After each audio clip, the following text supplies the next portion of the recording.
Bismillahirrahmanirrahim. Assalamualaikum warahmatullahi wabarakatuh. Waalaikumsalam warahmatullahi wabarakatuh. Innal hamdalillah nahmaduhu wa nasta'inuhu wa nastaghfiruh wa na'udzu billahi min shururi anfusina wa min sayyiati a'malina. Man yahdihillahu fala mudilla lahu wa man yudlil fala hadiya lahu. Wa asyhadu an la ilaha illallah wahdahu la syarika lahu wa asyhadu anna Muhammadan abduhu wa rasuluh. Ya ayyuhalladzina amanu taqullaha haqqa tuqatih wa la tamutunna illa wa antum muslimun. Amma ba'd. Fa inna khairal hadithi kitabullah wa khairal hadi hadi Muhammadin sallallahu alaihi wa ala alihi wa sallam. Wa syarrul umuri muhdatsatuha fa inna kulla muhdatsatin bid'ah wa kullu bid'atin dhalalah wa kullu dhalalatin finnar. Khairan muhabbad billah azallahu wa yakum jami'an. Alhamdulillah, dengan pertolongan dan kemudahan yang Allah Ta'ala berikan kepada kita pada malam hari ini, kembali kita bisa duduk di majelis ilmu yang insya Allah kita akan lanjutkan kajian kita dari kitab insya Allah kitab Aqidah Al-Wasithiyah, insya Allah dari Syekh Muhammad bin Sulaiman rahimahullah. Yang mana pembahasan kita tidak dalam masuk pasal, yaitu faslun fil iman bil yaumil akhir, beriman kepada hari akhir.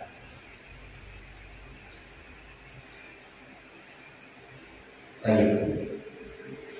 Terakhir pembahasan kita menjelaskan tentang marhalah atau fase perjalanan kehidupan kita. Ya. Yang mana keseluruhan ada 5 fase. Yang pertama marhalatul adab, fase di mana kita belum ada. Kemudian fase yang kedua marhalatul hamd, fase di mana kita berada dalam rahim ibu kita. Kemudian yang fase yang ketiga yaitu marhalatul dunya, fase di mana kita tinggal di dunia, hidup di dunia. Yang sekarang ini kita berada di dalamnya. Kemudian fase yang keempat marhalatul barzakh, fase di mana kita berada di dalam barzakh, dalam kubur. Nah, kalau kita tahu penjelasan begini, berarti sebenarnya ya kematian itu seperti kelahiran. Sebagaimana ketika kita telah lahir tidak bisa kembali ke rahim ibu kita, ketika kita mati tidak bisa balik ke dunia. Artinya kan perjalanan, bukan akhir. Alam barzakh itu juga bukan akhir, karena nanti akan dibangkitkan untuk menuju fase terakhir, yaitu marhalatul akhirah, fase kehidupan akhirat. Ini fase terakhir di puncaknya dan selesai sudah perjalanan seorang hamba. Sehingga 5 tempat akhirnya di neraka, walhamdulillah, 5 tempat akhirnya adalah di surga. Semoga menjadikan kita ini sebagai penduduk surga. Ini ya sebenarnya apa yang kita jelaskan sebelumnya. Nah, kita akan masuk pembahasan berikutnya. Qaulun wa yu'minuna bi fitnatil qabri wa 'adabil qabri wa na'imihi. Dan mereka yang sunnah wal jamaah beriman kepada adanya fitnah kubur, azab kubur, dan nikmat kubur. Ini perkara yang kita imani. Berarti di alam kubur itu bukan berarti tidak ada apa-apa. Dianggap kosong, sekedar tidur, istirahat, ya kan? Sebagai orang bayangkan kematian itu sesuatu yang enak, penyelesaian, gitu kan? Lalu kami yang bagiannya membuka, ya. Nah, kalau orang kafir itu ada orang kafir biasanya disebut dream, nah, ya kan? Itu artinya rest in peace, istirahat dalam kedamaian, istirahat dalam kedamaian. Tapi kedubin kan nggak ngerti mereka. Ada mana yang membahas tentang kehidupan setelah mati di agama kita. Nah, kalau kita berkaitan dengan keimanan kepada hari akhir ini sangat kurang, sangat minim, ya. Nanti akhirnya tampilannya ini jadi tidak jauh dengan orang-orang yang tidak beriman, kelakuannya, ya kan? Karena orangnya besar keimanan kepada hari akhir. Ini termasuk faktor yang sangat kuat mendorong seseorang berbuat baik. Untuk apa? Untuk bekal di kehidupan akhiratnya. Karena pada dunia di sini sampai Rasulullah beberapa kali betapa seringnya mengatakan, "Man kana yu'minu billahi wal yawmil akhir." Barang siapa beriman kepada Allah dan hari akhir. Nah, kemudian beliau memotivasi untuk berbuat baik, memotivasi untuk yang tidak berlaku dolim.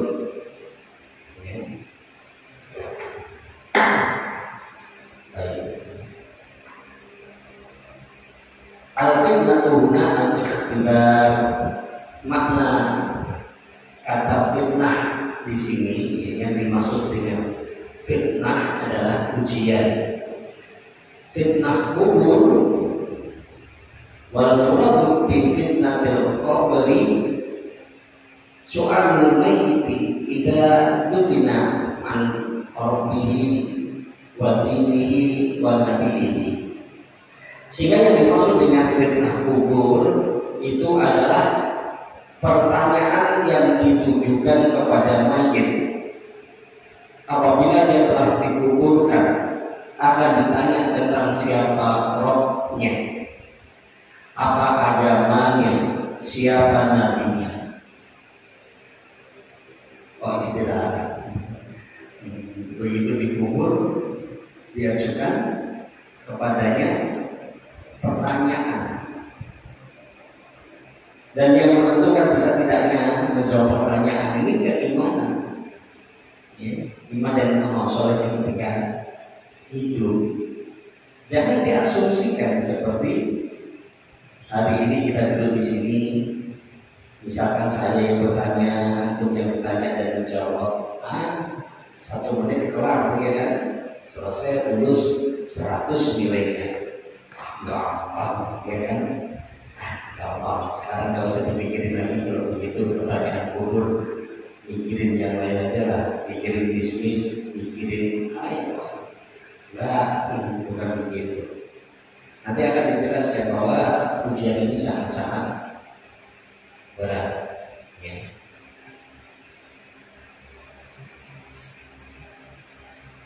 Wadhamir fi yu'minuna ya'udu 'ala ahli sunnah. Ai anna ahla sunnati wal jamaah yu'minuna bi fitnatil qabri. Dan dhamir akan jadi pada perkataan Syekhul Islam Ibnu Taimiyah, yu'minuna, dan mereka beriman. Yang dimaksud dengan mereka di sini adalah ahlu sunnah.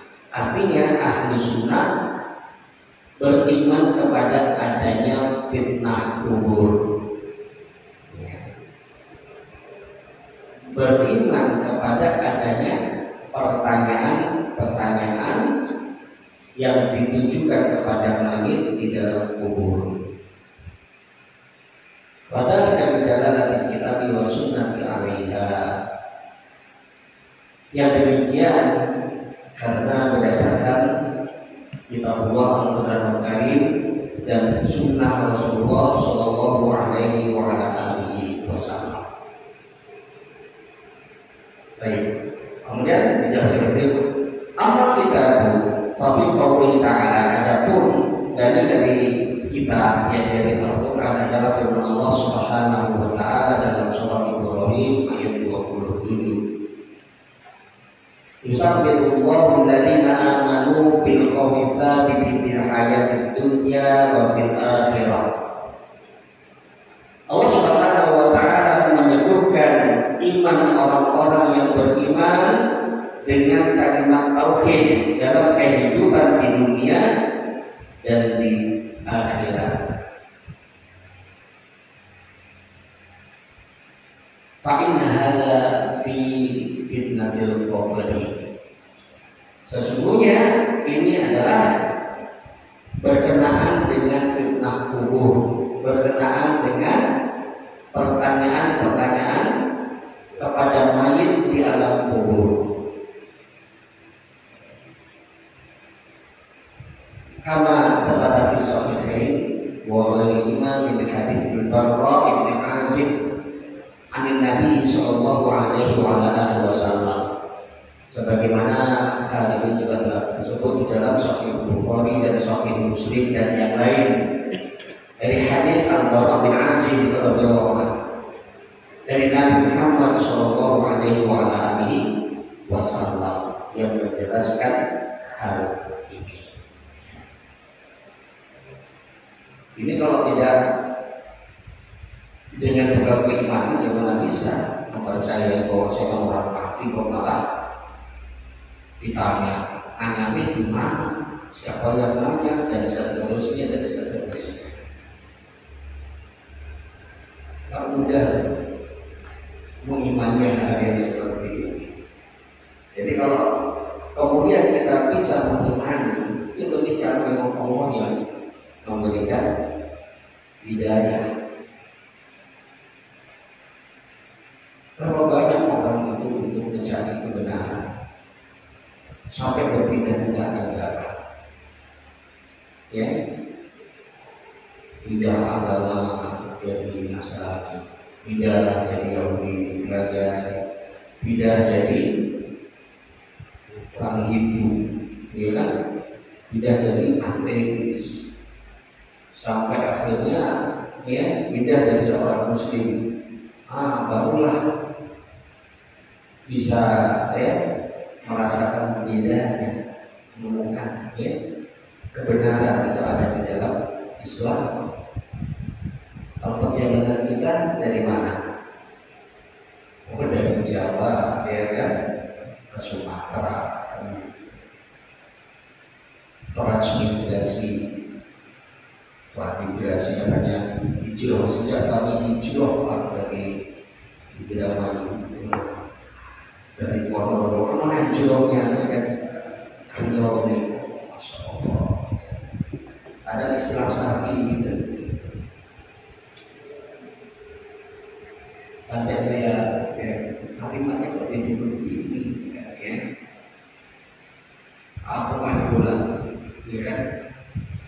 Sejak seorang Zidane hijrah dari Aljazair ke Prancis, hijrah dari Aljazair ke Prancis, itu benar saja. Karena memang kata hijrah ini sudah enak dengar, diterima, sehingga kadang sering sebagai kata dari tobat. Jangan kita dengar orang tobat, Rasulullah sekarang sudah tobat, sudah hijrah, ya. Hijrah komuniti, tobat komuniti misalnya.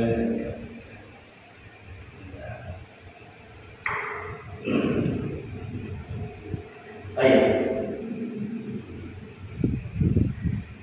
Wa amma sunnah, adapun dalam sunnah, faqad tadawwara bi anna insana yuftanu fil qabri. Adapun di dalam sunnah yang di dalam hadis, maka sesungguhnya ya banyak hadis yang menjelaskan bahwa manusia itu kelak akan ditanya di dalam kuburnya. Waliya fitnatul qala fiha Nabi sallallahu alaihi wasallam, innahu qad uhiya ilayya annakum tuftanuna fi kuburikum mithla aw qariban min fitnatil dajjal.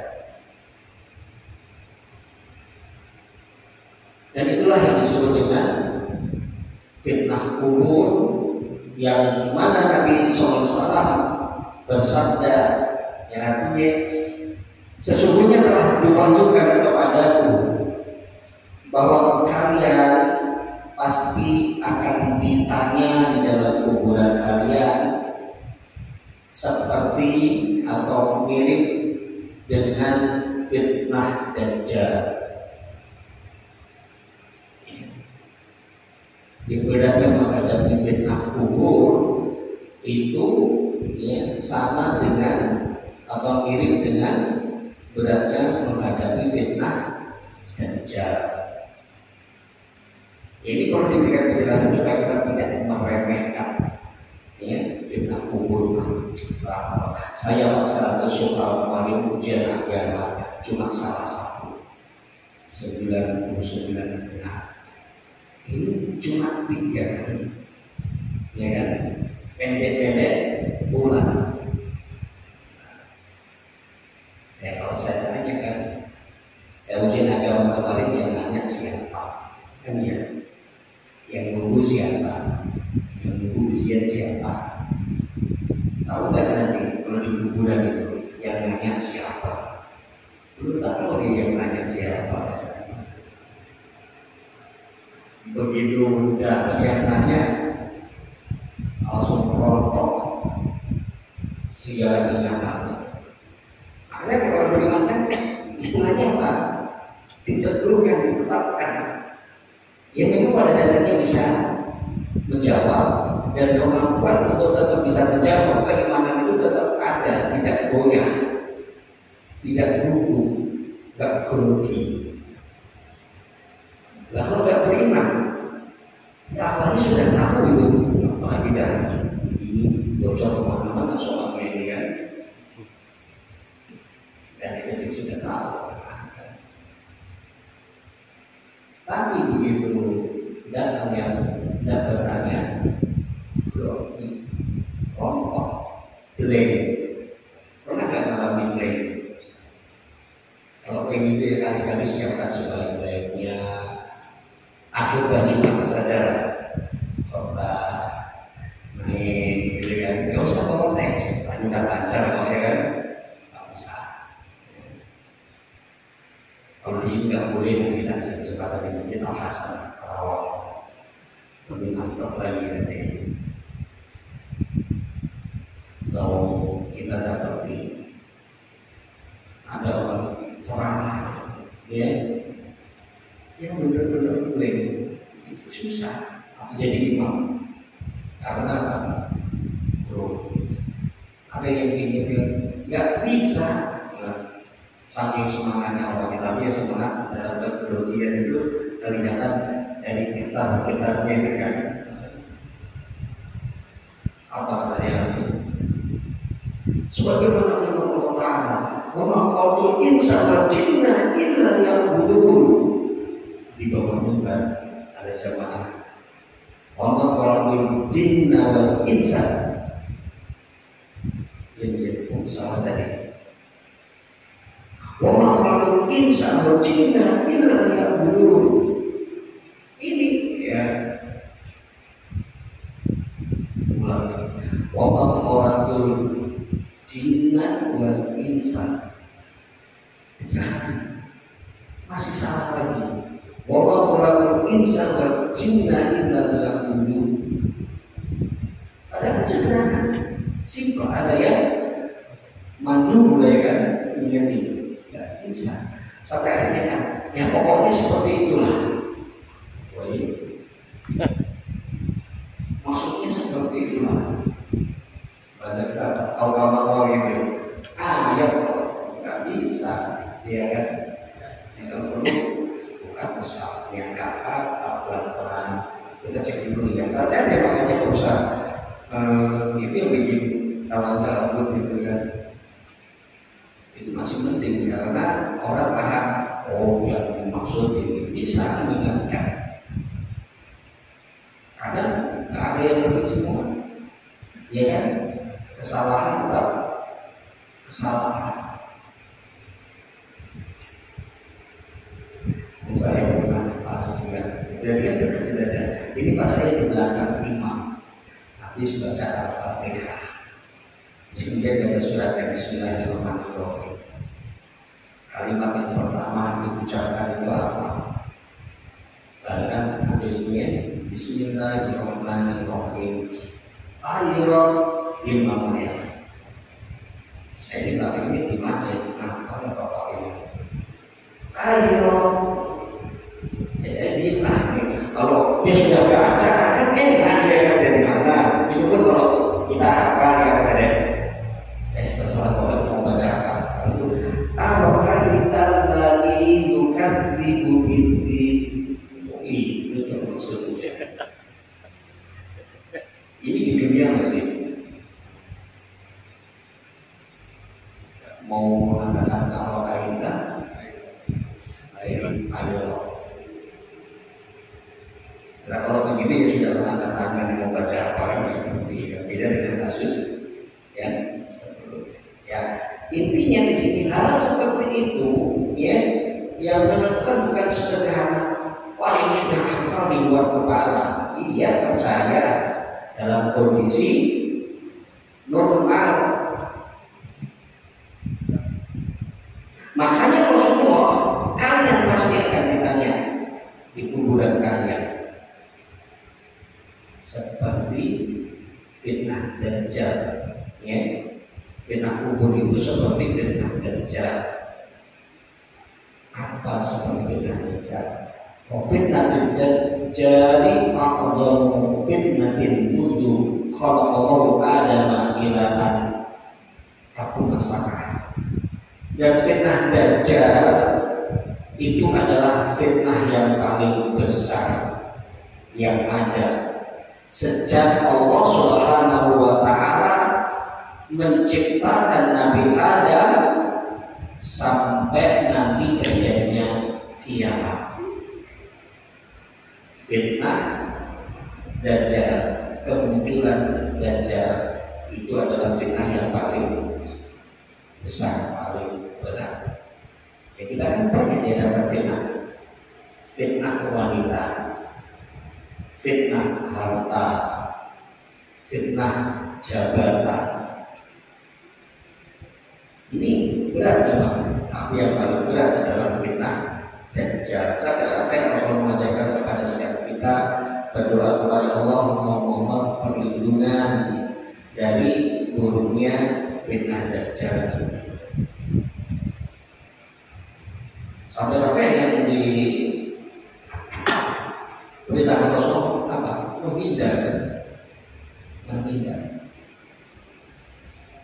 Sampai ada seorang pemuda yang nanti begitu pede, dia tidak akan goyah, tidak akan tergoda.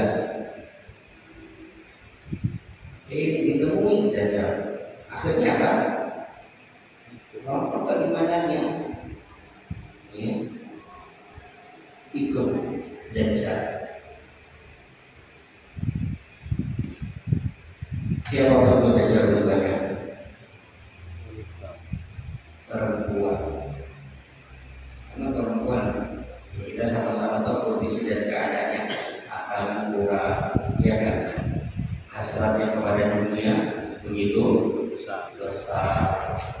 Dajjal, Dajjal menawarkan apa saja ya, antum ganteng misalkan, tapi dompet kosong, kalah bersaing dengan yang gak ganteng, bahkan agak jelek sekali, tapi dompetnya penuh, ya kan?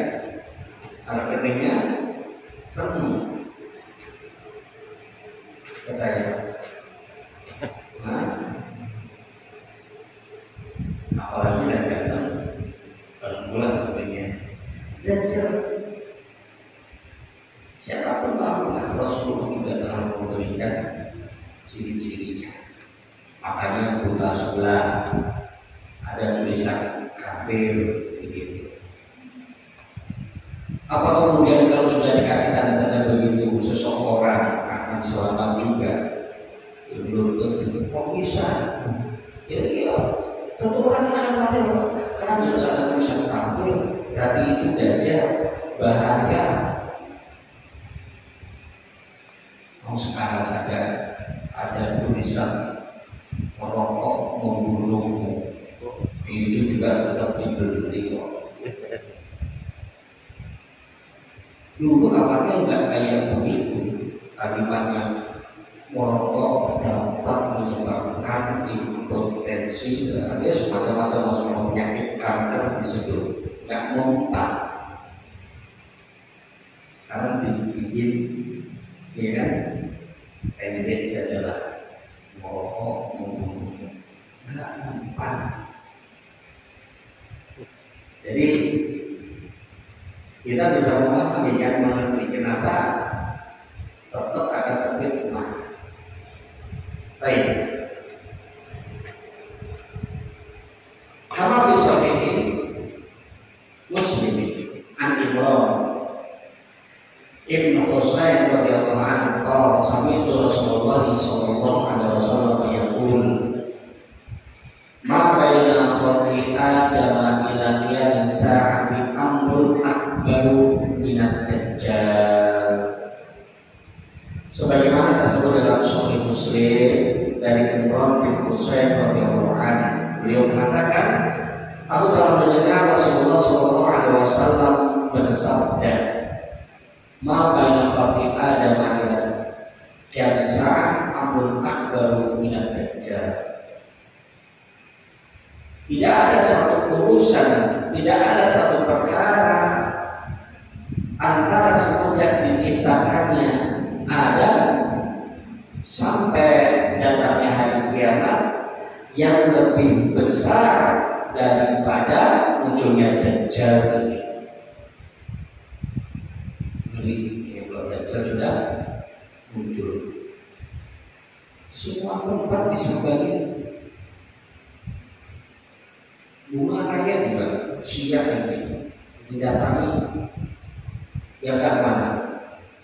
Madinah Haram, ya kan? Nanya apa kalau saya dipikir Dajjal ini ada urusan begitu jauh ini, sampai luar biasa di masa.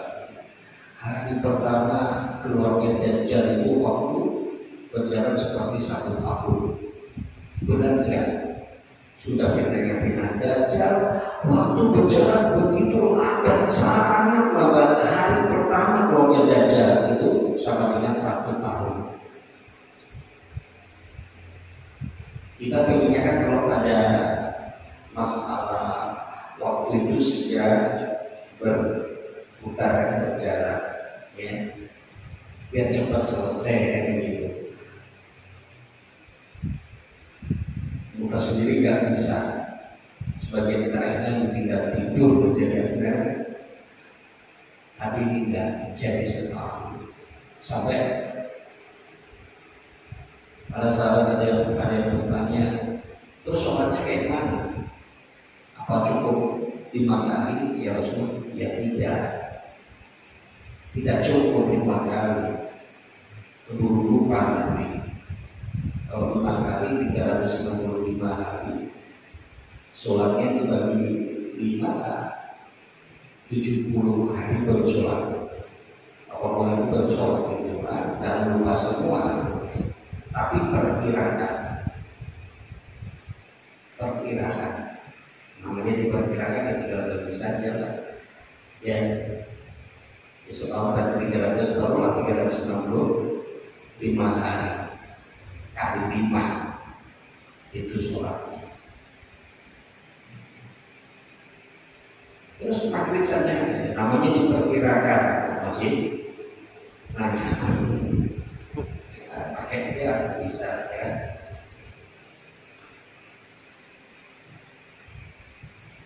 Sama saja jawaban. Seperti jawaban Syekh Ibn Baz dalam kitab beliau Fatwa Himah tentang sholat, fatwa penting terkait dengan sholat. Ini pertanyaan yang pertama. Beliau ditanya orang-orang yang tinggal di daerah yang di sana siangnya selama 6 bulan atau malamnya selama 6 bulan di daerah-daerah kutub, terus sholatnya gimana? Atau orang yang pergi ke luar angkasa dengan matahari kelihatan terus, sholatnya gimana? Perkirakan. Beliau membawakan dari hari keluarnya Dajjal. Baik, walakin Nabi sallallahu alaihi wasallam qala li ashabihi bal qala li ummatihi in yakhruj wa ana fikum fa ana hajibuhu dunakum wa in yakhruj wa lastu fikum fa huwa hajiju nafsihi wa huwa ibadi ala kulli muslim.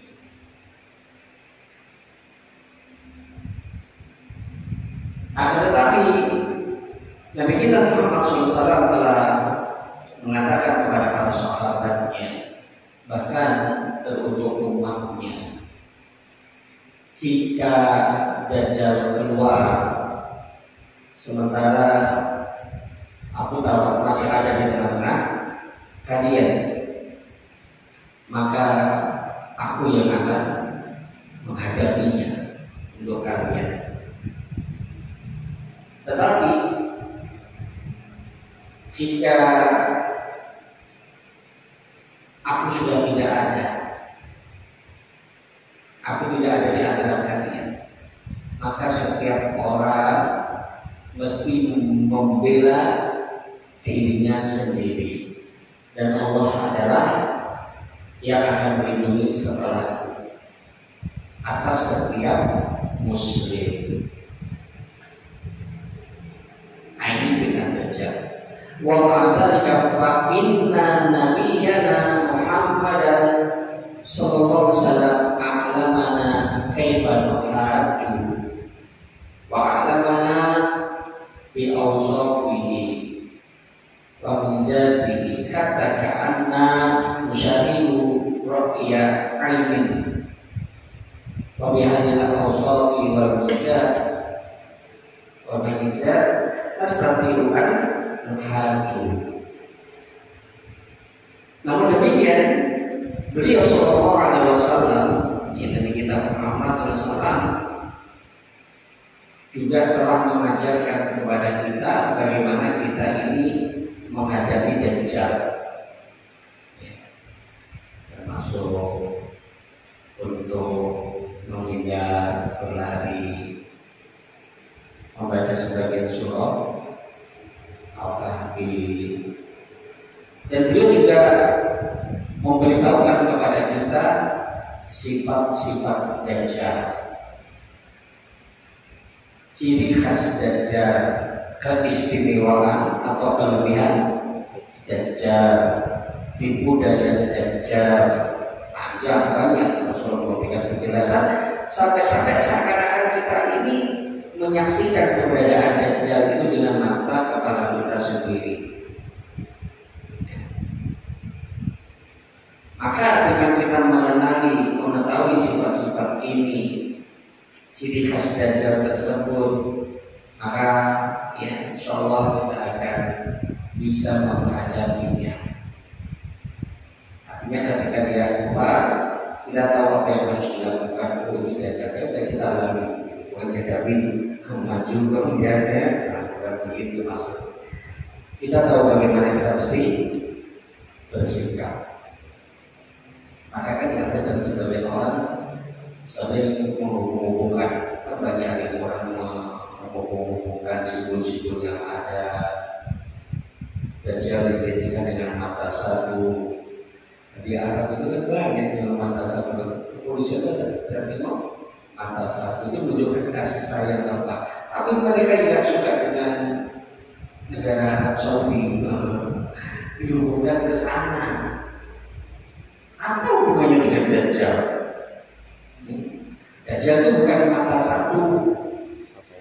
Dajjal itu mata dua, tapi yang satu buta. Maka ada apa ya, semacam film ya. Kemudian sosok Dajjal ini digambarkan dengan manusia yang matanya satu di tengah jelekan. Jadi matanya satu. Ini kan menunjukkan kebodohan. Iya kan? Enggak, Dajjal itu ya bukan satu matanya. Matanya dua. Cuma apa bahasa Jawa PC kan? Buta sebelah.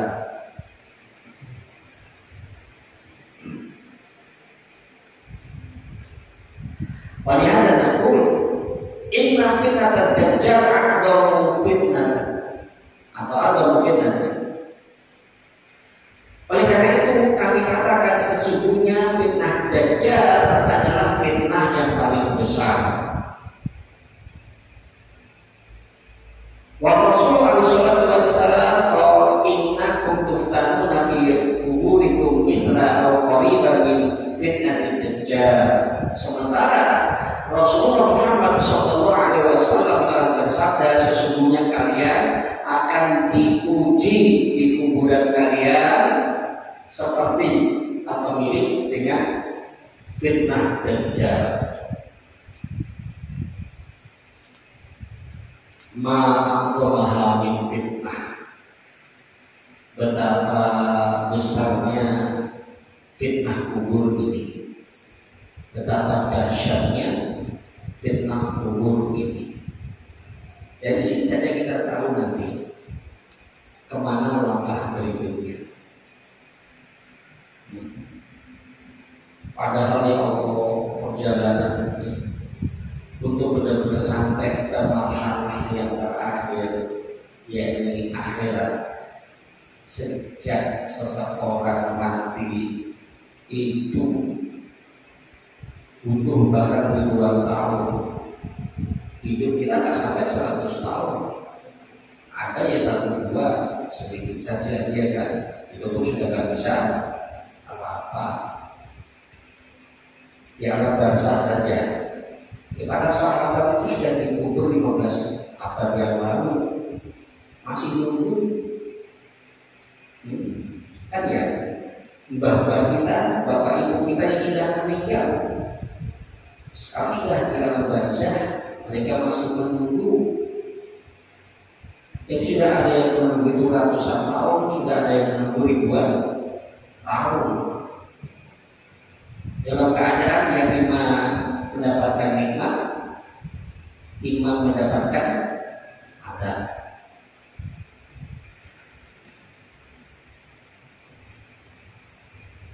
Tapi ada yang harus didudukkan di sini, jangan duduknya itu dia termasuk orang beriman atau orang kafir. Kalau orang kafir, ya adab itu murni adab, hukuman. Tapi kalau orang beriman, itu adalah di antara bentuk pengurangan dosa-dosanya. Ya, karena Allah itu maha adil, Allah itu tidak akan mendolimi hambanya sekecil apapun. Termasuk nanti perjalanannya menuju akhirat di padang mahsyarnya, ya saat dihisab itu bukan hal yang ringan, sangat berat. Ya, apalagi dikumpulkan di padang mahsyar menunggu diadili sampai semua sudah pada tahan, akhirnya minta agar ya mendapatkan syafaat, dimintakan agar ya, dari ada sampai kepada Nabi Muhammad untuk memohon syafaat kepada Allah agar pengadilan itu segera dimulai. Itu kan benar. Apanya nggak benar? Kanan kiri beranjak nggak ada selera melirik sedikit pun. Masing-masing sibuk dengan urusannya sendiri. Belum lagi terbenam tenggelam dengan dosa-dosanya. Keringat itu ya intinya sesuai dengan kebutuhannya dahulu. Lama panjang ya perjalanan itu, ya sangat panjang. Belum nanti di siroknya antri. Kita makan berapa tahun, ribuan tahun.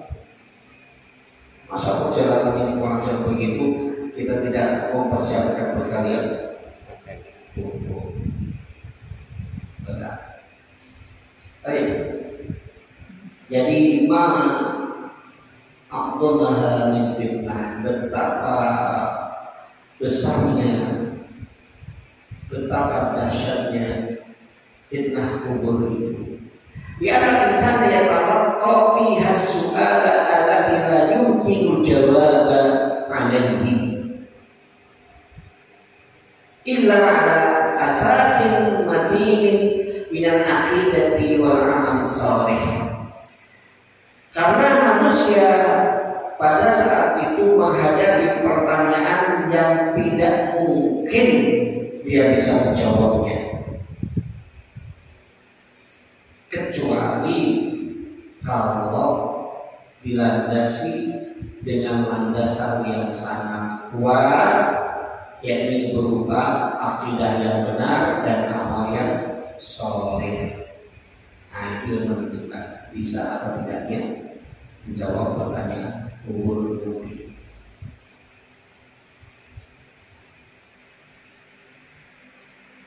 Baik, qaulu fa'amal fitnah fa'inan nas yutaluna fil kuburikum. Kemudian perkataan beliau, adapun fitnah atau pertanyaan kubur ini, maka sesungguhnya manusia kalau mereka akan ditanya dalam kuburan mereka. Siapa yang dimaksud di sini? Apakah semuanya atau ada yang dikecualikan? Ada syuruhun fi bayan kaifiyat fitnatil mayyit fi qabrihi. Ini penjelasan awal tentang bagaimana manusia itu diuji, ditanya di dalam kuburannya. Wa kalimatun nas an wallahi kalamin malik anak kullu ahadin hatta dia wasibtiku wa syuhada wal murawiduna wa mukallafin wa mukallafin min asghari wal majani. Perkataan dan manusia kalau akan ditanya dalam kuburnya, kata manusia di sini umum. Dohirnya ya, ini mencakup setiap manusia, siapa saja, walaupun dia nabi, siddiqin, syuhada, para pejuang, bahkan walaupun itu orang-orang yang sebenarnya tidak terkena beban syariat, seperti anak-anak, orang gila. Dohirnya seperti itu. Pokoknya ada tafsir. Ya, namun di sini yang tepat harus dirinci. Ya, harus dirinci. Sebab tadi ada rincian. Yang pertama, amal anbiya pada tasmalun al-fitnah wala yus'alun. Para nabi mereka ini tidak termasuk yang akan ditanya di kuburan. Ya. Mereka tidak akan mendapatkan fitnah kubur. Kenapa? Diwajibkan dari dua alasan. Al-awwal anna al-anbiya afdalu minas syuhada. Karena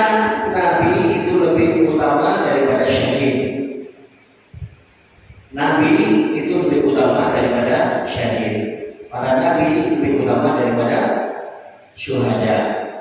Waqad akhbara Nabi sallallahu alaihi wasallam anna syahida yuqafit al-qabri. Dan padahal Nabi SAW telah mengkabarkan bahwa orang yang mati syahid dia itu dijaga, dilindungi dari fitnah kubur. Waqal kafa ibadat suyufi ala raqsi fitnah, ala raqsi fitnah.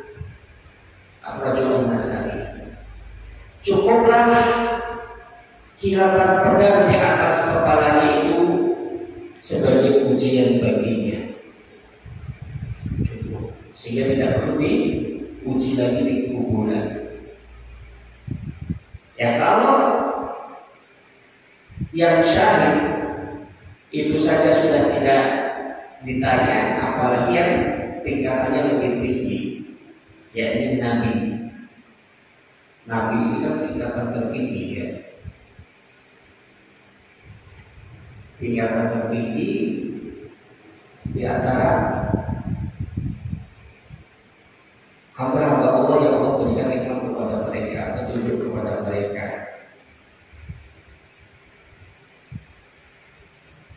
Allah berfirman, "Wa may yuti'illah wa rasulahu fa ulaika ma'al ladzina an'ama Allahu 'alaihim minan nabiyyin wa syuhada'i was shalihin." Minan nabiyyin wa siddiqin wa syuhada'i was shalihin. Wa hasuna ulaika rafiqa. Dan barang siapa yang taat kepada Allah dan Rasul, maka kelak mereka akan bersama dengan orang-orang yang Allah berikan kepada mereka kenikmatan, para nabi, para siddiqin, para syuhada, dan orang-orang soleh. Dan mereka ini adalah sebaik-baik iman. Para nabi, para siddiqin, para syuhada, dan orang-orang soleh. Syuhada di sini, nabi di sini. Itu alasan yang pertama. Yang kedua, artinya alamnya is'alu anhu Fadukal bil man nabiyuka. Para nabi ini justru yang ditanyakan tentangnya. Orang yang dikubur nanti akan ditanya, siapa nabimu? Nah kalau nabi yang ditanya, loh, ya jadi nabi kan aku, bukan gitu. Ya nabinya ini aku. Jadi nabi ini yang ditanyakan, ya kan? Maka sebagai nabi ini yang ditanya. Nah, itu alasan yang kedua. Yang kenapa para nabi tidak termasuk yang ditanya. Ya karena nabi itu bukan yang ditanya, tapi yang ditanyakan tentangnya. Kalau mas'ulun anhum walaisu mas'ulina. Jadi para nabi itu yang telah akan ditanyakan tentang diri mereka, bukan yang justru ditanyai, bukan. Walau kata Nabi sallallahu alaihi wasallam, innahu ukhya ilayya annakum tuftanuna fil quburikum. Oleh karena itu Nabi sallallahu alaihi wasallam bersabda, sesungguhnya telah diwahyukan kepadaku bahwa kalian telah akan ditanya di kuburan kalian. Nabi mengatakan apa? Kalian nanti akan ditanya, ya, di alam kubur. Kalau kita berummah al-mursal ilaihim, wala yakul rasul dahilan ini. Arah pembicaraan ini ditujukan kepada umat yang beliau diutus kepada mereka, dan beliau tidak termasuk di dalamnya. Kalau beliau termasuk di dalamnya, tentu kalimatnya menjadi begini: innahu ukhya ilayya annana nuftanu fi quburina. Mesti begitu. Telah diwahyukan kepada bahwasanya kita nanti akan ditanya di kuburan kita. Itu kalau Nabi juga ada. Baik. Jadi nanti tidak ditanya ya. Yang kedua, tingkatan yang kedua adalah as-siddiqin. Dan yang pertama as-siddiqin fala yus'alun, mereka juga tidak ditanya. Di anna martabat as-siddiqin a'la min martabat syuhada, karena derajat atau kedudukan siddiqin itu lebih tinggi daripada kedudukan syuhada. Ya. Cuma banyak dari kita itu tidak tahu permasalahan ini. Ya. Kalau kita kembali kepada ayat tadi jelas. Wa may yuti'illah wa rasulahu fa ulaika ma'al ladzina an'ama Allahu 'alaihim minan nabiyyina wasiddiqina wasyuhada'i wassalihin. Ini 4 kedudukan.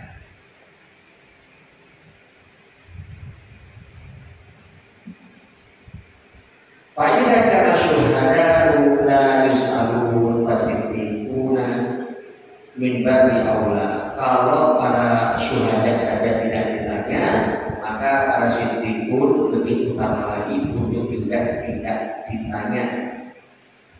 Wala as-siddiqa ala wasfihi musaddaqun wa shadiqun. Ya, karena yang namanya siddiq ini adalah orang yang jujur, yang dipercaya, ya, dan mesti yang dibenarkan. Makanya tidak akan atau tidak perlu untuk ditanya lagi.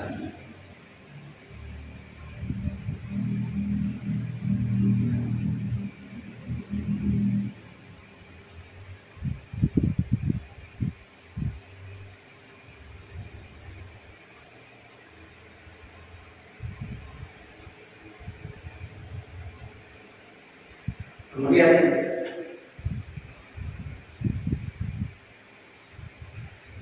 bahwa alim sidqahu fala hajata ila ikhtibarihi, atau bahwa alim sidqahu, dan siddiq yang masuk golongan ini adalah orang yang telah diketahui kejujurannya, kebenarannya, pada hajatnya ikhtibari, sehingga tidak perlu lagi untuk dipuji, tidak perlu lagi untuk ditanya. Di anak ikhtibar iman yusyakku fihi, karena ujian itu kan sebetulnya diberikan kepada seseorang yang masih diragukan, belum bisa dipercaya. Prinsipnya begitu. Kalau Rasulullah ikut atau kadibun, apakah orang itu jujur atau dusta? Aman idahkan naso, itu adalah ada tertentu di soal. Kalau dia ada seorang yang jujur bisa dipercaya, yang tidak perlu lagi yang ditanya. Ya, contoh para sahabat.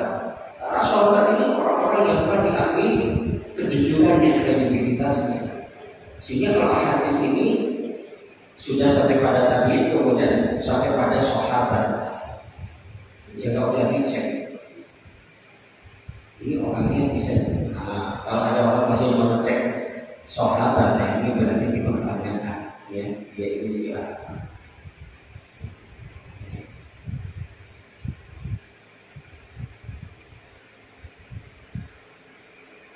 Wadhaba ulama ila annahu yus'aluna bi umumi adillah wa a'lam. Akan tetapi sebagian ulama yang mereka berpendapat bahwa siddiqun tetap ditanya berdasarkan keumuman dalil wallahu a'lam. Kemudian golongan yang ketiga, hadisan amma syuhada alladzina qutilu fi sabilillah, yakni orang-orang yang mati berjuang di jalan Allah. Fa innahum la yus'alun, mereka tidak ditanya. Li liduhuri sidqi imanihim bi jihadihim, karena telah terbukti benarnya keimanan mereka dengan jihad mereka tersebut. Allah Subhanahu wa taala berfirman dalam surat At-Taubah ayat 111, Innallaha ashtara minal mu'minina anfusahum wa amwalahum inna lahumul jannah bi anna lahumul jannah yuqatiluna fi sabilillahi wa yaqtuluna wa yuqtalun. Sesungguhnya Allah telah membeli dari orang-orang yang beriman diri dan harta mereka dengan memberikan surga untuk mereka. Mereka berperang di jalan Allah, lalu mereka membunuh atau terbunuh. Lalu mereka membunuh dan terbunuh. Kemudian dalam surah Al-Imran ayat 169, wala tahsabanna alladziina qutilu fi sabilillahi amwata bal ahya'un 'inda rabbihim yurzaqun. Janganlah kalian mengira, janganlah kamu mengira bahwa orang-orang yang gugur di jalan Allah itu mati. Bahkan mereka itu hidup di sisi Rabb-Nya dengan mendapatkan rezeki.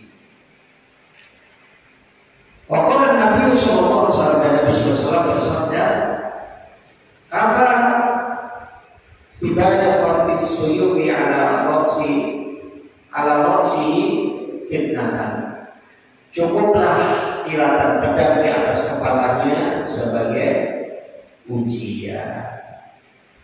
Akan dijelaskan oleh Syekh Muhammad bin Shalih Al-Utsaimin rahimahullah, wa idza kana murabitu idza mata amina al-futan liduhuri sidqihi fa hadza ladzi qutila fil ma'rifati mithlihi aw aula minhu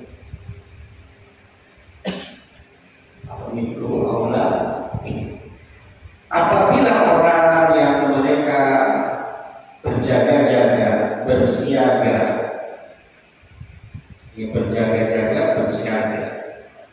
apabila mati maka aman dari pertanyaan dua malaikat di dalam kubur, karena telah terbukti kejujurannya, kebenarannya. Itu yang berjaga-jaga, ya, murad itu. Maka orang yang mati terbunuh karena berperang, ikut berperang, bukan sekedar berjaga-jaga, tentu lebih utama lagi. Di anahu badala wa'allah raqabatahu bi aduillah, karena dia telah mengerahkan segalanya, bahkan lehernya, ya, dalam menghadapi musuh Allah. Ila an kalimatillah, demi untuk meninggikan, ya, demi untuk meninggikan kalimat Allah, dan isara dini, demi untuk menolong dan memenangkan agama Allah. Wa hadza min akbaril adillati ala sidqi imanihi, dan ini bukti terbesar atas benarnya keimanannya. Baik, ada 5 kita selesaikan sekalian. Kemudian rabi'an wa amal murabitun fa innahum la yuftanun. Ada orang-orang yang berjaga-jaga, ya, bersiap siaga di perbatasan misalnya, mereka tidak akan mendapatkan pertanyaan kubur. Tapi Sahih Muslim, anna Rasulullah sallallahu alaihi wasallam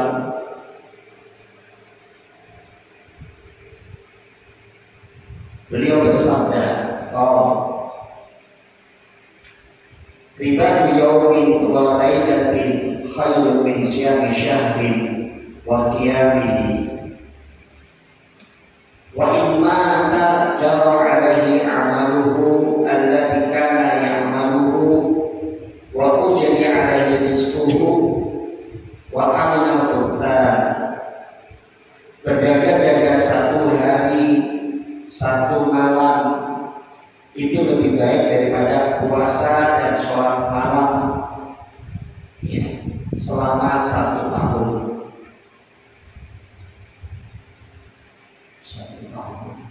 1 bulan ya, lebih baik daripada puasa dan sholat malam, yang puasa di siang hari dan sholat di malam hari selama 1 bulan. Dan jika dia mati, maka amal yang biasa dilakukannya tetap mengalir untuknya. Begitu pula rezekinya dialirkan baginya, dan dia aman dari fitnah atau ujian 2 malaikat. 2, 3, 4. Ini golongan-golongan yang mereka ya selama hari. Pertanyaan hukum khamisan yang terakhir, yang kelima, as-sighar wal majani, anak-anak kecil dan orang-orang gila. Hal yuftanuna aula yuftanun, apakah mereka ditanya atau tidak?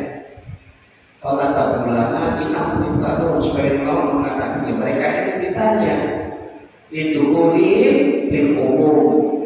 Berdasarkan keumuman ayat, mereka termasuk yang ditanya. Wa li'annahu idza saqata taqdir anhum fi hadhihi hayat faina halal mana tuqalifu halal hayat. Karena sesungguhnya mereka ini sekalipun telah gugur bagi mereka beban takdir, beban syariat di saat mereka hidup, ya maka sesungguhnya keadaan setelah mati itu berbeda dengan keadaan setelah hidup.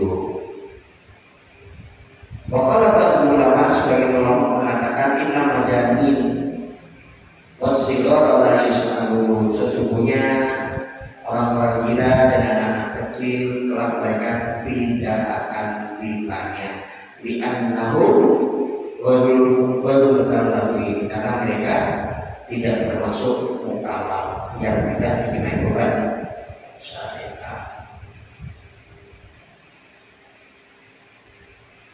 Faidah kamu ghairu mukallafin fa innahu la hisaba alaihim. Kalau mereka bukan mukallaf, mereka juga tidak akan dihisab.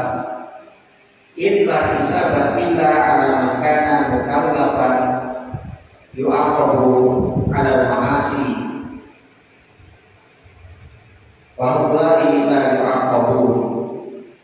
Karena tidak ada hisab kecuali bagi orang-orang yang mereka ini sudah mukallaf, yang akan dihukum kalau seandainya berbuat salah, berbuat maksiat. Nah mereka ini anak-anak kecil dan orang-orang gila, mereka tidak akan dihukum. Walaysa lahu illa thawab, tidak, mereka tidak mendapatkan kecuali pahala. In amilu amalan shalihan yutabun alaihi, kalau mengerjakan amal baik ya mereka berpahala, tapi kalau melakukan kesalahan ya tidak berdosa. Baik, idzan kesimpulan, jika demikian kharaja min qaulil mu'allif faqiman nasa khamsatu asnaf. Sehingga jika demikian telah keluar dari perkataan mu'allif yang mengatakan bahwa manusia kelak akan ditanya. Maksud manusia di sini bukan semua manusia, yang keluar darinya 5 golongan manusia, artinya tidak termasuk siapa? Al-Anbiya, para nabi, wasiddiquna, para siddiqin, wasyuhada, ya orang-orang yang mati syahid, wal-murabitun, orang-orang yang berjaga-jaga atau bersiap-siaga dalam peperangan, dan waman la akala lahu, orang-orang tidak berakal atau belum berakal. Kalau menjamin ya seperti orang-orang gila dan anak-anak kecil. Oh iya, kita cukupkan. Ini penjelasan terkait fitnah kubur. Fitnah kubur itu apa dan siapa yang akan mendapatkannya. Yang jelas fitnah kubur itu sangat dahsyat dari penjelasan tadi, sehingga tidak ada pilihan bagi kita kecuali mesti mempersiapkan diri, yakni dengan memperkuat keimanan dan memperbanyak amal soleh. Baik, masih ada sedikit waktu, silakan jika ada yang ditanyakan. Kita tuju dulu, mari.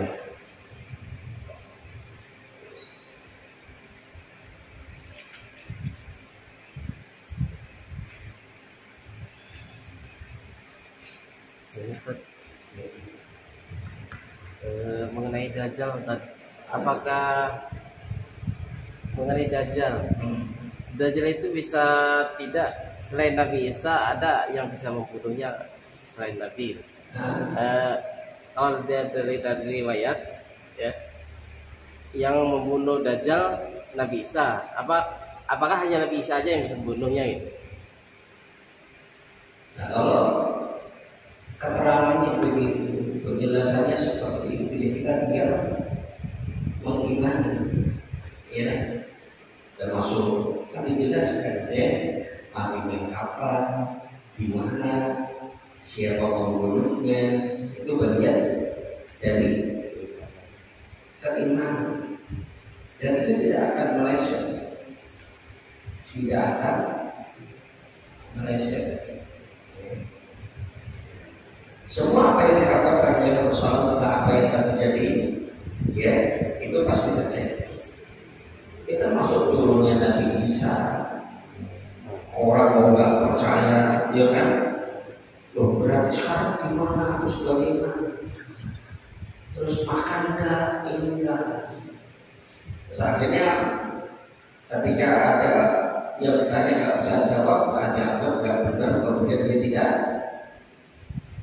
mau iman kepada hal itu, menghabarkan itu Allah Rasulnya. Maka kalau bukan karena dengan bekal keimanan, bagaimana kita bisa mempercaya dan ingat bahwa mempercayainya tanpa ada keraguan atas segala apa yang dikhabarkan oleh Allah dan Rasulnya, itulah bentuk pengamalan, itulah bentuk amalnya dari ilmu atau informasi yang telah kita dapatkan. Ya, orang lain tidak bisa melihat, kita kan masih menganggap yang namanya amal itu ya perbuatan yang bisa dilihat mata atau ucapan bacaan yang bisa didengar oleh telinga, kan gitu ya. Terus kita sudah tahu dari awal yang namanya ilmu harus diamalkan. Oh, ternyata ini dia. Karena banyak orang malas belajar akidah. Kalau apa, Pak, kami negeri yang praktis yang bisa diamalkan saja lah ya saya ini. Sampai ada yang permintaan begitu. Gak usah teori lah, nggak usah begini. Artinya apa? Kalau kita menerima dengan sepenuh hati apa yang dikatakan oleh Rasulullah terkait apa yang terjadi dulu, terkait apa yang akan terjadi nanti, apa yang ada dan terjadi di akhirat, di surga, di neraka, kita menerima dengan sepenuh hati. Kita meyakini tanpa ada keraguan, dan kita tidak mempersoalkan kenapa, bagaimana. Itulah amalnya yang dengan itu mendapatkan pahala yang sangat-sangat besar. Jangan kira pahala itu hanya dari baca Quran, sholat, puasa, infak, sedekah, umroh, haji. Setiap waktu, setiap saat kita bisa ngobrol makna sangat besar. Makanya ketika Rasul ditanya, ayyul amali afdal? Apa jawab? Oh, imanun billahi wa rasulih. Amal yang paling utama itu adalah iman kepada Allah dan Rasulnya. Bingung kan? Ya. Gak usah bingung. Ya sebenarnya kan yang dituju dari kita kan begitu. Kita dari awal kan sudah menjelaskan. Ya kalau disebutkan dua-duanya mukmin dan muslim, ya masing-masing dengan kekhususannya. Iman dan Islam. Islam berarti adalah amal-amal yang dohir. Iman berarti adalah amal-amal yang sifatnya batin dalam. Tapi kalau hanya disebut iman saja, Islam masuk kan? Masuk. Disebut dia orang-orang yang beriman itu berarti orang Islam. Kalau disebut Islam saja, iman masuk kan? Nah, kalau disebut Islam saja, ya tercakup di dalamnya iman. Dalam bahasa Arab itu banyak pasangan dia. Tidak setamaan pokok ada beberapa kesepahaman. Kalau bertemu maka masing-masing itu bisa punya amal sendiri-sendiri, kekhususan sendiri-sendiri. Tapi kalau dipisah disebutkan satu-satu, maka masing-masing saling mencakupi. Contoh, fakir miskin. Kalau disebutkan bersama, maka ini memiliki makna sendiri-sendiri. Tapi kalau disebutkan fakir saja, miskin masuk. Miskin saja, fakir masuk. Paham? Contoh yang lain apa? Kodok dan kodar. Contoh yang lain apa? Al-birru wa taqwa. Ya. Contoh yang lain lagi apa? Al-Quran wa sunnah. Nah, kalau dikatakan kita harus mengikuti Al-Quran, itu otomatis as-sunnah masuk. Kalau dikatakan sudah ahlu sunnah, itu bukan berarti nggak pakai Al-Quran, itu sudah masuk dalamnya Al-Quran. Contoh yang lain, al-iman wal Islam, iman dan Islam. Nah, itu kalau disebutkan masing-masing yang berarti ya saling mencakupi. Hanya saja kalau disebutkan bersamaan ya yang lebih ditonjolkan aspeknya Islam berarti terkait dengan amal-amal dohir. Kita lihat bisa dilihat pada rukun Islam, ada syahadat, sholat, puasa, zakat, haji, amal dohir. Tapi kalau iman ya lebih kepada ya iman kepada Allah, malaikat-malaikatnya, kitab-kitabnya, rasulnya, hari akhir dan takdir yang baik maupun yang buruk. Sehingga iman itu ya siapa? Amal dia adalah iman. Begitu. Kita kan tidak punya problem di sini. Mau disahkan, ada orang mengatakan amal itu tidak termasuk iman. Iya kan? Kalau sudah wajah itu benar di sini mereka mendefinisinya sesuai yang tepat.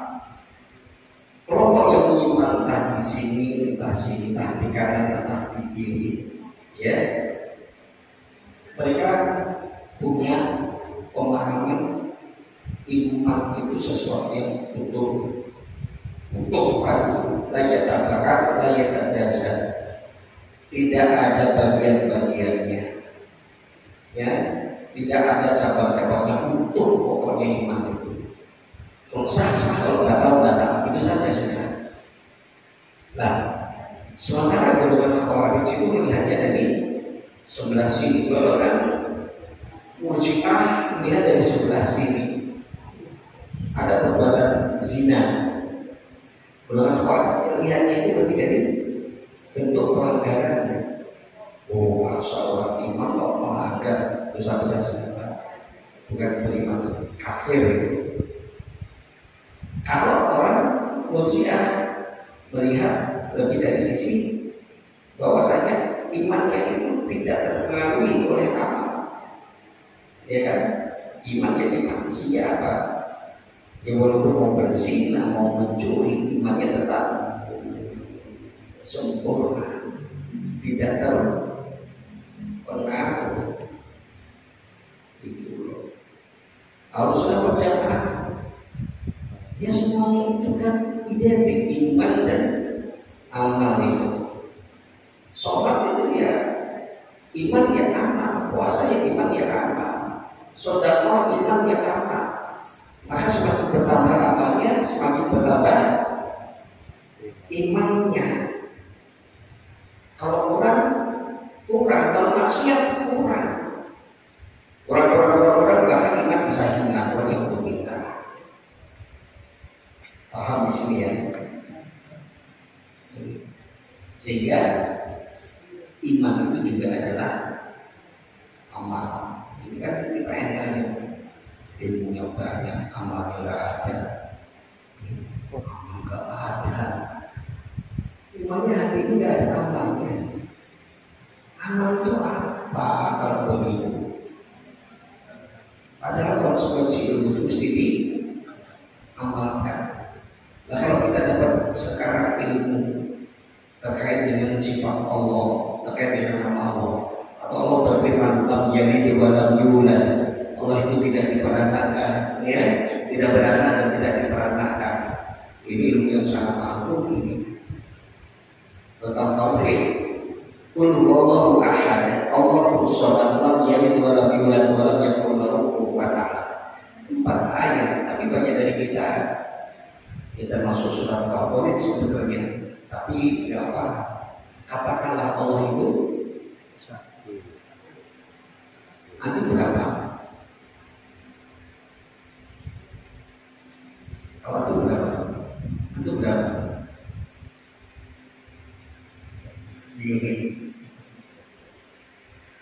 Allah itu satu-satunya. Ahad itu artinya esa, satu-satunya. Artinya tidak ada duanya, apalagi lebih tunggal. Kalau saya itu kan manusia, bukan satu-satunya. Antum manusia juga, antum manusia, antum manusia. Itu berarti saya bukan satu-satunya. Maka di sini Allah tuliskan Allahus samad. Apa as-samad?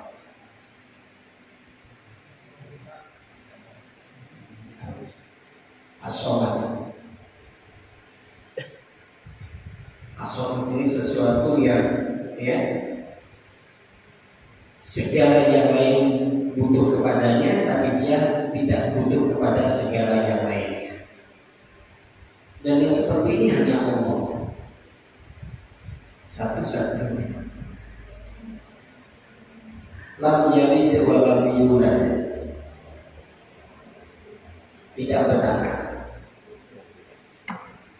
Sekarang kalau antum punya sapi di rumah, beranak, anaknya apa? Sapi kecil, ya kan? Kalau cowok bahaya, sapi anaknya mau beden, betul? Bukan sapi yang tidak beden. Kalau biasanya mau cemping, ya, kalau cemping. Nyambung ya, susah pakai bahasa Indonesia saja.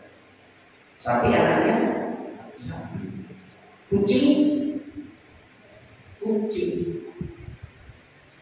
Nah kalau Tuhan punya anak, anaknya berarti Tuhan. Nah kalau punya ada Tuhan yang lain, berarti dia bukan satu-satunya lagi. Paham ya? Makanya lam tidak beranak. Walau yulad dan juga tidak diperanakan. Nah kalau Allah itu Tuhan, kalau diperanakan punya ibu, berarti ibunya Tuhan, bapaknya Tuhan, ya berarti bukan satu-satunya. Makanya Allah itu tidak beranak dan tidak diperanakan. Makanya ya Allah itu Tuhan satu-satunya, nggak ada yang lainnya. Nggak punya bapak, nggak punya ibu, nggak punya saudara, nggak punya anak, nggak punya cucu. Makanya nggak benar orang mengatakan Tuhan anak, Tuhan bapaknya. Nah itu tidaknya bukan konsep tauhid. Maka ditegaskan di ayat yang terakhir yang keempat, walam yakun lahu kufuwan ahad. Tidak ada satupun yang sama dengannya, yang setara dengannya, yang sebanding dengannya, yang sebanding dengannya. Tidak ada. Nah, sekarang kalau kita dapat ilmu tadi, lam yalid wa lam yulad, ilmu kan, dia makan nggak? Nah, gimana namanya? Jujur tadi gitu, biar kelihatan orang. Ngamalkan apa? Ayat ini begitu. Lupa-lupa. Apa teriak-teriak? Ngapain antum ngamalkan ayat ini? Biar orang tahu saya mengamalkan ayat ini begitu. Tidak. Pertanyaan lagi, ya, diamalkan enggak? Ini sudah sampai kepada kita ilmunya. Sudah sampai diamalkan.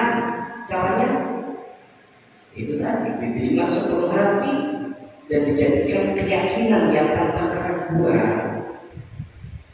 Pahamnya begitu. Kalau enggak kafir.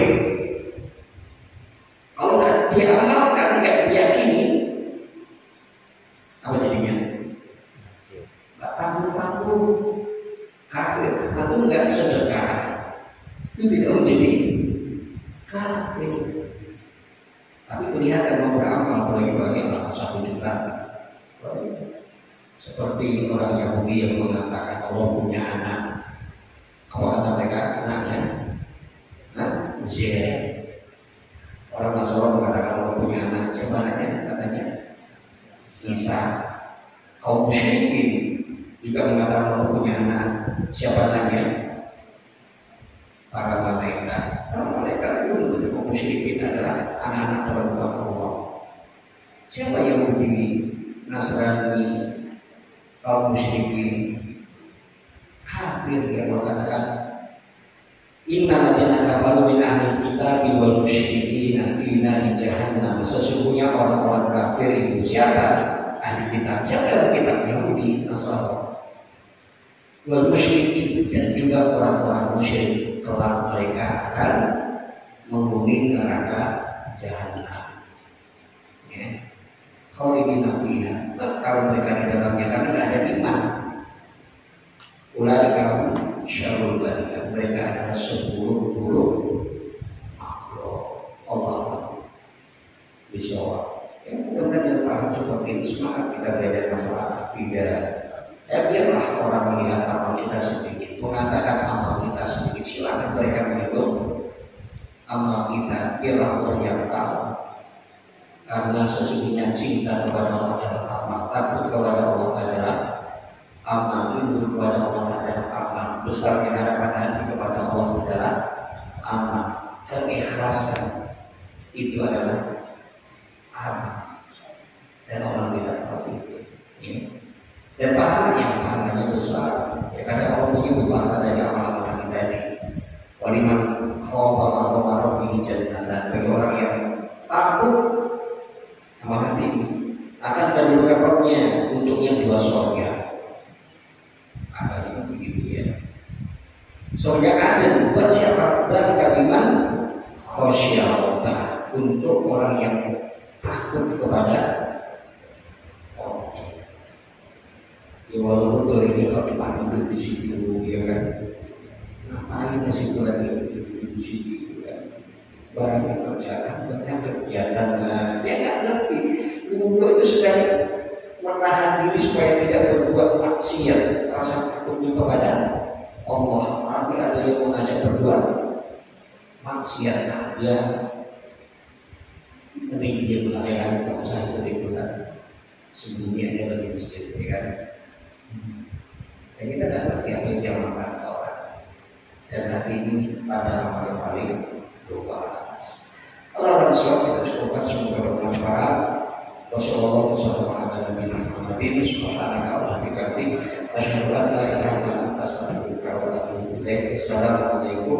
warahmatullahi wabarakatuh. Assalamualaikum warahmatullahi wabarakatuh.